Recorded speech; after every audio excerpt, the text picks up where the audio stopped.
ద్వితీయోపదేశ కాండము 6వ అధ్యాయము. నీవును నీ కుమారుడును నీ కుమారుని కుమారుడును నీ దేవుడైన యెహోవాకు భయపడి నేను నీకాజ్ఞాపించు ఆయన కట్టడలన్నీయు ఆజ్ఞలన్నీయు నీ జీవిత దినములన్నిటిను గైకొనుచు నీవు దీర్ఘాయుష్మంతుడవునట్లు మీరు స్వాధీనపరచుకొనుటకు ఏరు దాటి వెళ్ళుచున్న దేశమందు మీరు జరుపుకొనుటకు మీకు బోధింపవలెనని మీ దేవుడైన యెహోవా ఆజ్ఞాపించిన ధర్మమంతయు అనగా కట్టడలు విధులు ఇవే. కాబట్టి ఇశ్రాయేలీయులు నీ పితరుల దేవుడైన యెహోవా నీతో చెప్పిన ప్రకారము పాలు తేనెలు ప్రవహించు దేశములో మేలు కలిగి బహుగా అభివృద్ధి నొందునట్లు నీవు వాటిని విని అనుసరించి నడుచుకొనవలెను.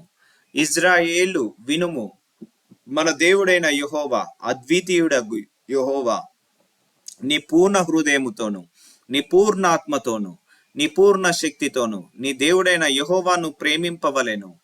నేడు నేను నీకాజ్ఞాపించు ఈ మాటలు నీ హృదయములో ఉండవలెను. నీవు నీ కుమారులకు వాటిని అభ్యసింపజేసి నీ ఇంట కూర్చుండునప్పుడును త్రోచునప్పుడును పండుకొనున్నప్పుడును లేచునప్పుడును వాటిని గూర్చి మాటలాడవలెను. సూచనగా వాటిని నీ చేతికి కట్టుకొనవలెను. అవి నీ కన్నుల నడుమ బాసికము వలె ఉండవలెను. నీ ఇంటి ద్వార బంధముల మీదను నీ గవనుల మీదను వాటిని రాయవలెను. నీ దేవుడైన యెహోవా నీ పితరులైన అబ్రహాము ఇస్సాకు యాకోబులతో చేసిన ప్రమాణమును బట్టి నిన్ను ఆ దేశములో ప్రవేశపెట్టి నీవు కట్టని గొప్పవగు మంచి పురములను నీవు నింపని మంచి ద్రవ్యముల చేత నింపబడిన ఇండ్లను నీవు త్రవ్వకపోయినను త్రవ్వబడిన బావులను నీవు నాటని ద్రాక్ష తోటలను ఒలీవ తోటలను నీకిచ్చిన తరువాత నీవు తిని తృప్తి పొందినప్పుడు దాసుల గృహమైన ఐగుప్త దేశములో నుండి నిన్ను రప్పించిన యెహోవాను మరవకుండా నీవు జాగ్రత్త పడుము. నీ దేవుడైన యెహోవాకు భయపడి ఆయనను సేవించి ఆయన పేరిట ప్రమాణము చేయవలెను. మీరు ఇతర దేవతలను అనగా నీ చుట్టూనున్న జనముల దేవతలను సేవింపకూడదు. నీ మధ్యను నీ దేవుడైన యెహోవా రోషము గల దేవుడు గనుక నీ దేవుడైన యెహోవా కోపాగ్ని ఒకవేళ నీ మీద రగులుకొని దేశములో నుండకుండా నిన్ను నశింపజేయును. మీరు మస్సాలో మీ దేవుడైన యెహోవాను శోధించినట్లు ఆయనను శోధింపకూడదు. మీ దేవుడైన యెహోవా ఆజ్ఞలను అనగా ఆయన నీకు నియమించిన శాసనములను కట్టడలను జాగ్రత్తగా ఆచరింపవలెను.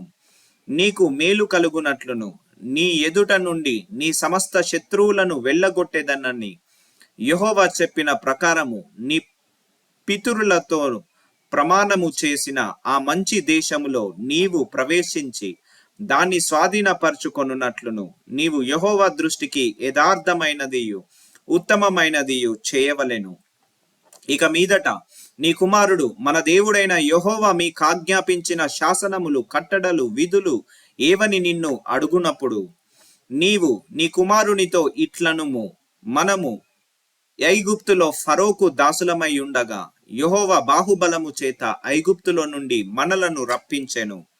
మరియు యెహోవా ఐగుప్తు మీదను ఫరో మీదను అతని ఇంటి వారందరి మీదను బాధాకరములైన గొప్ప సూచక క్రియలను అద్భుతములను మన కన్నుల ఎదుట కనుపరచి తాను మన పితరులతో ప్రమాణము చేసిన దేశమును మనకిచ్చి మనలను దానిలో ప్రవేశపెట్టుటకు అక్కడ నుండి మనలను రప్పించెను. మనకు నిత్యము మేలు కలుగుటకై యెహోవా నేటి వలె మనలను బ్రతికించునట్లు మన దేవుడైన యెహోవాకు భయపడి ఈ కట్టడలనన్నింటినీ గైకొనవలెనని మనకాజ్ఞాపించెను.